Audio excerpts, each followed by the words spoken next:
प्रिय मित्रों एवं छात्रों, श्रीमद्भगवद गीता के छठे अध्याय के सार एवं छात्रोपयोगी बातें तथा वर्तमान में भी गीता की प्रासंगिकता की इस वीडियो में आपका हार्दिक स्वागत है।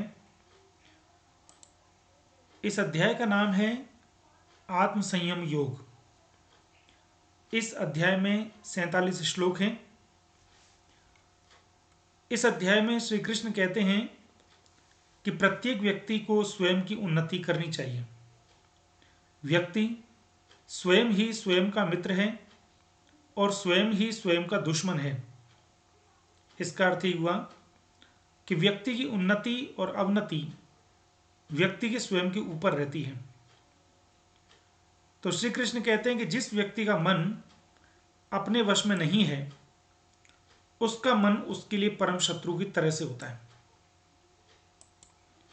आगे दूसरी बात बताते हुए कृष्ण जी कहते हैं कि योग में स्थित मनुष्य के लक्षण क्या हैं, अर्थात हम किस व्यक्ति को मानेंगे कि वो योग की राह पर चल रहा है।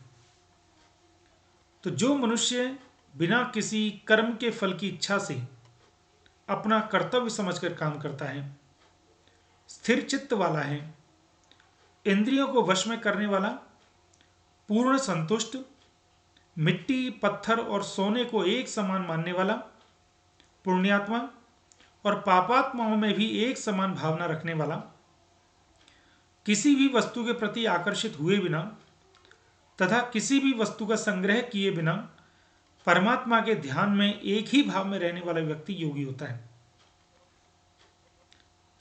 तीसरी बात बताते हुए वो कहते हैं कि योग की विधि क्या है। तो कृष्ण जी कहते हैं कि मनुष्य को एकांत स्थान में, जो कि ना बहुत ऊंचा हो ना बहुत नीचा हो, कुश के आसन पर मुलायम वस्त्र बिछाकर दृढ़ता पूर्वक मन को एक बिंदु में लगाकर शरीर, गर्दन और सिर को सीधा रखकर मन को भलीभांति शांत करके योग करना चाहिए। योग की अवस्था में मनुष्य को ना अधिक खाना चाहिए न कम खाना चाहिए, ना ज्यादा सोना चाहिए ना ज्यादा जागना चाहिए, सभी कार्यों में युक्त व्यवहार रखना चाहिए। वे एक बहुत अच्छा उदाहरण देते हैं। जिस प्रकार बिना हवा वाले स्थान में दीपक की लौ बिना इधर उधर हुए पूर्ण प्रकाश देती है, उसी प्रकार योगी व्यक्ति का मन भी परमात्मा में स्थिर रहता है और परम आनंद को प्राप्त करता है। योग की अवस्था में मनुष्य को सभी सांसारिक इच्छाओं का त्याग कर देना चाहिए और परमात्मा के चिंतन के अलावा अन्य किसी भी वस्तु का चिंतन नहीं करना चाहिए। अगर मन भटके तो उसे सभी तरफ से रोककर स्थिर करना चाहिए। ऐसा व्यक्ति सभी प्राणियों में समान भाव को देखता है, सभी के सुख दुख को समान रूप से मानता है। अर्जुन के मन में एक शंका उत्पन्न होती है और बहुत अच्छी शंका है।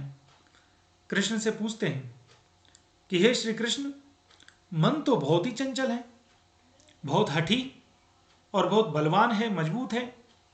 इसको वश में करना वायु को वश में करने की तरह बहुत कठिन है। तो भगवान कृष्ण उत्तर देते हैं कि इसमें कोई संदेह नहीं कि मन को वश में करना बहुत कठिन है, किंतु वैराग्य और निरंतर अभ्यास से इसे वश में किया जा सकता है।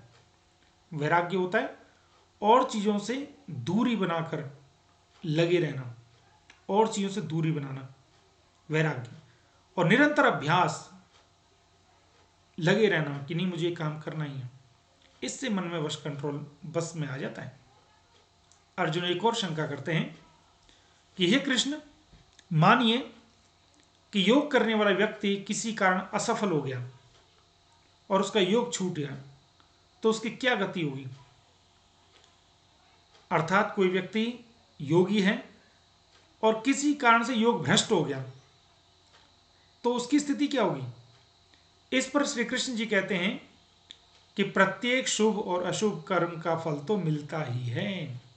अर्थात जितना आपने कर्म किया है वो तो मिलेगा ही, भले ही उसमें पूर्णता न मिली हो, तो जैसा कर्म होगा वैसा फल मिलेगा। तो किए गए योग का भी शुभ परिणाम तो मिलेगा ही।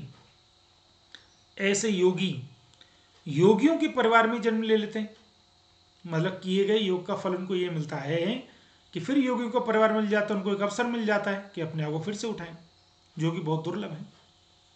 और अंत में श्री कृष्ण जी योगी को सबसे बड़ा बताते हुए कहते हैं कि योगी तपस्वियों से भी बड़ा होता है, ज्ञानियों से भी बड़ा होता है, कर्मियों से भी बड़ा होता है, इसलिए हे अर्जुन तो योगी बन। इस प्रकार यह छठा अध्याय समाप्त होता है। और छात्रोपयोगी बातें देखिए।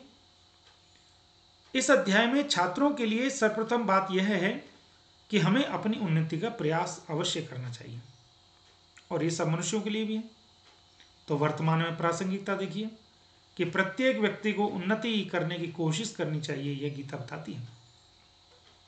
हमें विद्यार्थी होने के कुछ लक्षणों पर ध्यान देना चाहिए, जैसे बिना परिणाम को सोचे मात्र अपने अध्ययन और अपने विषय वस्तु को समझने में पूर्ण सामर्थ्य लगाना चाहिए।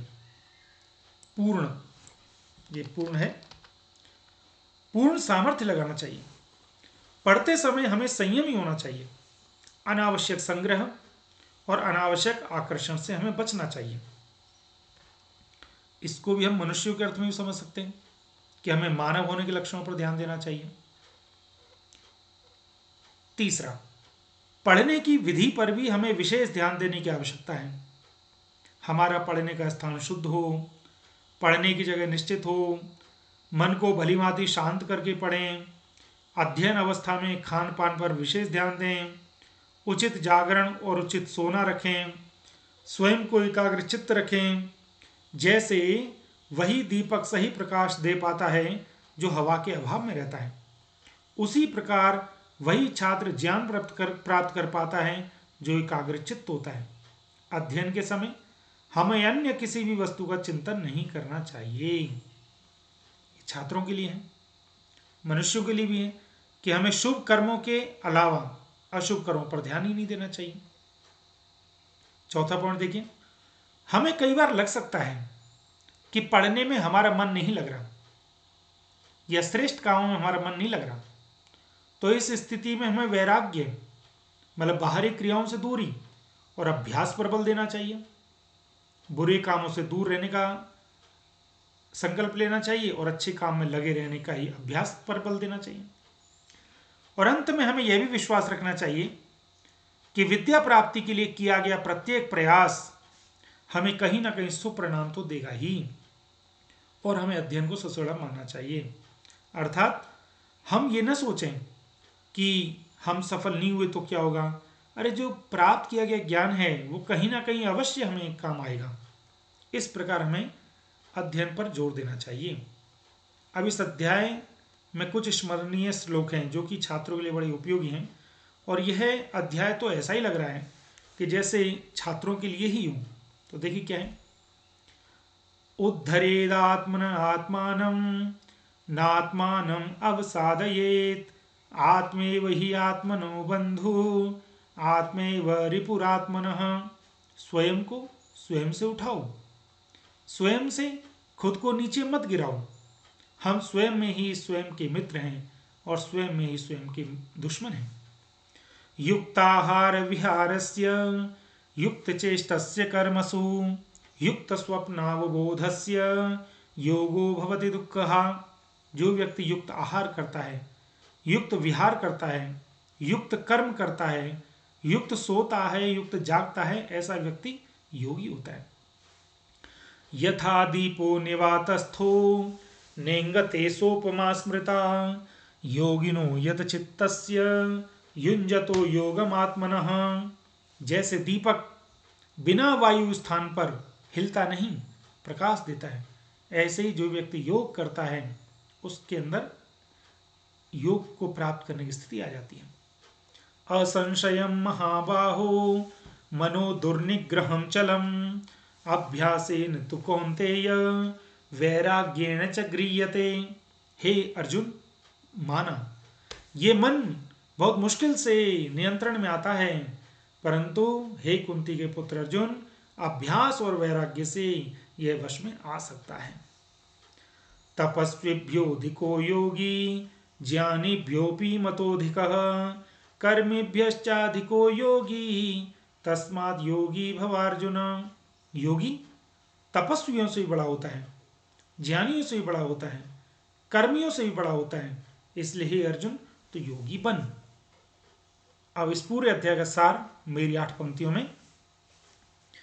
मानव का कर्तव्य है उठना, सफल शिखर को छू लें हम, कर्म फलों की इच्छा छोड़ें, योगी लक्षण सीखें हम।